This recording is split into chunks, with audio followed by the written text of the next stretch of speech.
Greetings, ladies and gents, and welcome to this latest edition of Tales from Outer Space, where I take stories from across the internet and read them for your entertainment. This particular story is called Simple Humans, written by SwiftHound. The sound of metal against metal rang through the room, and Zam's ears shot backwards, much to his own chagrin. He did not feel the slightest distress over the sound that had become common to him, but his biology still insisted on doing it every single time. He had considered jokingly to himself that he should tape them down permanently to avoid this whole debacle in the first place. "So, why do you do it?" Zam asked now that his ears had returned to the neutral position. He was just a little jealous of the human in front of him, who could force her expression to remain placid in most situations. Though that did make it extremely more satisfying when he did get a reaction from her. The small shock that reverberated in a large human was a sight to behold, every muscle tensing up for just a moment. He had done a good job sneaking into the room. "Why do I do what? And why do you keep doing that?" Sam asked. Of the bipedal Fennecan wolf-cat-dog-bird hybrid, Sam's eyes hurt every time she had to stare at Sam for extended periods of time. The human brain was not meant for trying to understand something alien, but of course, it tried anyway. The details on his face became garbled, and she was often left feeling that she was looking at least 3 different people stacked onto each other. The similarity in their names did not escape either of them, and it did not escape their ship captains either, who liked to pair them up just for the laughs. "Well, I keep doing it because I find it hilarious, and I want to know why you come in here and practically torture yourself so much. You could still get roughly equivalent rewards if you just use the nanite enhancers like everyone else." Zam wasn't looking down on Sam, but he was most curious about her reasons. All of this lifting added up to an entire work shift per week, not to mention how she'd been left all but shaking mess for hours after it. It gave her increased performance and strength, yes, but so would using the nanites to reinforce herself. "It's different when you do it naturally. It just feels like going in the right direction. I tried the nanites, of course I did, but it left me without the substance. No pain, just gain. I got the benefits, sure, but there was no cost. It felt empty, hollow. I do this because doing it the easy way just makes it too easy." Zam looked at Sam's hand, reaching for her water bottle. It shook from the effort. "But you are in pain, barely able to even hold the bottle for void's sake." Zam appreciated Sam's grit when it came to handling pain, respected her for it. But doing it when an alternative was available just seemed strange. But he did not understand humans in the first place, so he wanted to take the effort to at least know why before he could call her a dumb fuck for it. "It's a good pain. I don't mind it." Zam was confused. How could pain be good? "Elaborate." "Every time I push myself to the limit, it burns. But after that, it comes the simple dopamine rush. My brain literally makes me happy when I make myself feel pain this way. And I've been doing this for a while now, so the two are one and the same to me. It's a human thing." "Pain is used for warning about something breaking in your body. Is that not the case for your kind?" "It is. I break the muscle fibers by using them like this, and they grow back stronger. I may be weaker now than I was before the workout, but tomorrow I'll be stronger than I've ever been in my life." Sam was moving on to the next exercise, one Sam knew to be one of the most grueling ones in Sam's routine. Still, she insisted on doing it at the very end of her time in the small personal supply closet gym. "But you are already well within and above what an average human is capable of, beyond the 1%, with the information I have." Sam knew this wouldn't make Sam accept it, but he knew that it would make her continue. "I'm proud of myself for that. I've come far, but the problem with human psychology is that we can never really realize that we have come so far. After I reach a new height, that height becomes the ground, the floor, the bottom. I don't want to stay on the bottom, so I go higher. It is not in my nature to accept the prize without using it to get more prizes." Zam knew that she would continue after she completed pulling herself up from the bar in the ceiling repeatedly, so he kept quiet and watched Sam. She started with fast movements that conveyed ease, but she kept going up and down. She started slowing down. After 23 completed moves, she became nearly still as she tried her best to get just one more. With a tremendous effort, she did it. Then she gritted teeth, screamed "Feck!" and started going for one more. Her entire body shook violently as she got near the top. She wasn't the composed engineer she usually was. She was an empty-headed animal who had nothing on her mind except the commands to her muscles to keep contracting. She reached the top of the movement.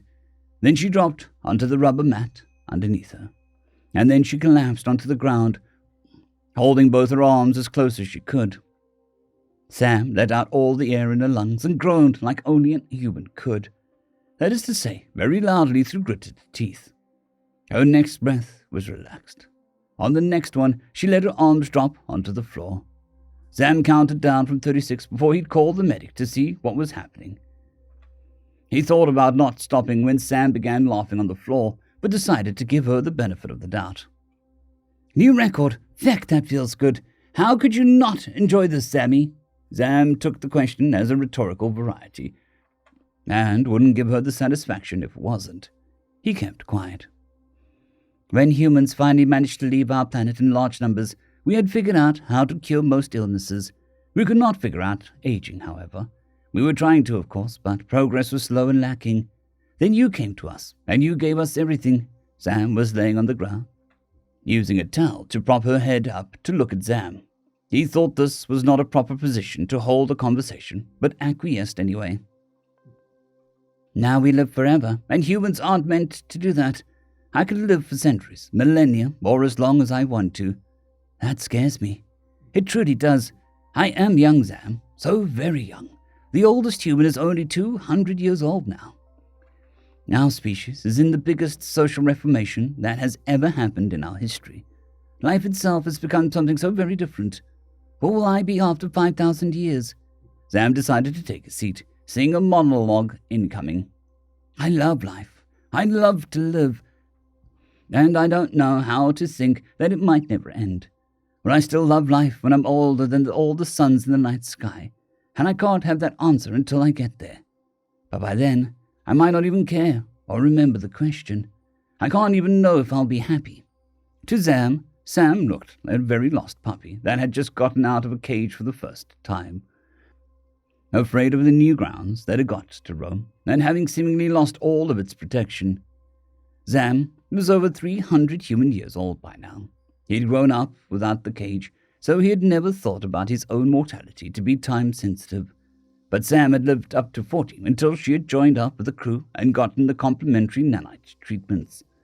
She'd been so happy in that moment when she looked in a mirror for the first time, and knew that she was going to live for a long time. Sam knew that in time she would forget the false safety of the cage, and then she'd live carefree, doing whatever she wanted to. But she had to figure that out on her own. Well, he was going to help, but he wasn't going to give the answers. That had ruined the whole fun. It could take a few centuries, but he knew she'd get there. Humans were new and strange, but for all the thinking Sam did, and all the words she used to explain it, she wasn't even close to the answer. Sam wasn't sure if she'd believe the answer, if he were to give it just like that. Sam decided to test this. Sam, you are simple. You'll continue being simple, and you'll still be simple for as long as you live. You worry over nothing, and your fears are composed of unfound theories and near schizophrenia levels of speculation. Now get your ass up from the floor, come to the cafeteria with me, and let's get you some juice so you'll stop pouting. That might be the single most offensive thing anyone has ever said to my face. You called me dumb, childish, and mentally ill in the same sentence. And I will continue saying it until you stop being all of those things, and whether you like it or not, that point will come. It's only a matter of time, and I'll have the largest laugh when you realize it for yourself. Feck you name-stealing Xeno scum. Sam could not show his middle finger as a response, but he could laugh at Sam while walking away from the room. He knew this would get her up from the floor faster, and that's what he was trying to do in every way. Sam was a magnificent person who would be part of the crew for a long time. It's possible she'd never leave, and Sam wanted his favorite smart-ass human to grow into herself. Sam wanted to prove the jackass who kept teasing her wrong, so she kept thinking about what he'd said on that day. It kept her up some nights, and her dreams and idle thoughts were consumed by the problem. No answer would stick, and she'd go right back to Sam's words about Sam being simple. It was infuriating, and he kept repeating it for years. At 60 years old, Sam was still exercising in the same repurposed closet, with the same equipment. She could do 100 pull-ups now. The new records were sparse, and often she would fail trying to get them. Human biology could go far, but it had a plateau when you trained for so long. That plateau was a mountain in itself, but she had climbed it during the years. She still loved the feeling she got afterwards. At 250 years old, she could do 150 pull-ups. She got her genes modded to increase the height of the mountain. The pain was still just as sweet. Life was still just as lovely to live. She still threw curses at Sam for repeating the very same words to her.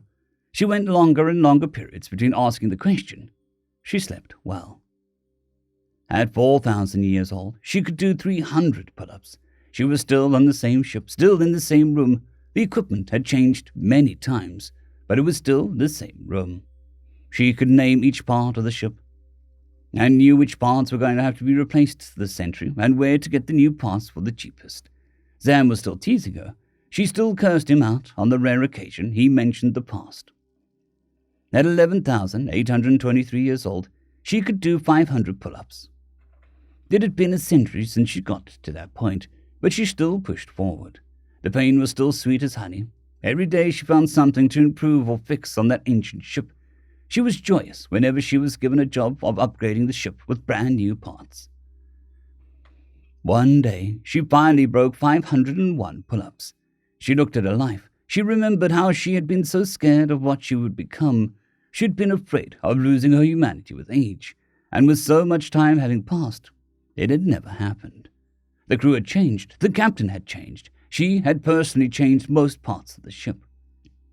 Then she started screaming curses to herself. Every single expletive that she had learned from every single language she had come across was hurled towards the ceiling as she laid exhausted in a pain on the rubber mat. She stopped screaming once she had to breathe and heard a maniacal laughter coming from the doorway. It finally happened, didn't it? I was right. I was so fecking right, and you finally got it. You simple, simple human. Sam pulled out a panel from the wall, and from behind it he pressed a button. Dust fell from the ceiling as crackling music started playing with a song Sam had almost forgotten. Confetti sprang from the ceiling in tattered clumps, and for a finale, Sam put his hands out in front of him. A stasis unit slowly lowered into his hands, and from that he pulled out a bucket of popcorn and a bottle of human wine. The bucket had the year drawn on it, 2309. Sam had joined the crew in 2308. The current year was 14,559. I'm going to fecking divorce you. Sure you will, honey. Want some popcorn? Just give me the damn wine. At 303,019 years old, she could do 505 pull-ups, and they hurt just as good as they always did. End of story. I would just like to thank the T5 supporters: Bushmaster 117, Casper Arnholtz, Draxoon WRE, Elijah Silvercross, Gray, John Carrington, and Severin Cerberus. Thank you very much.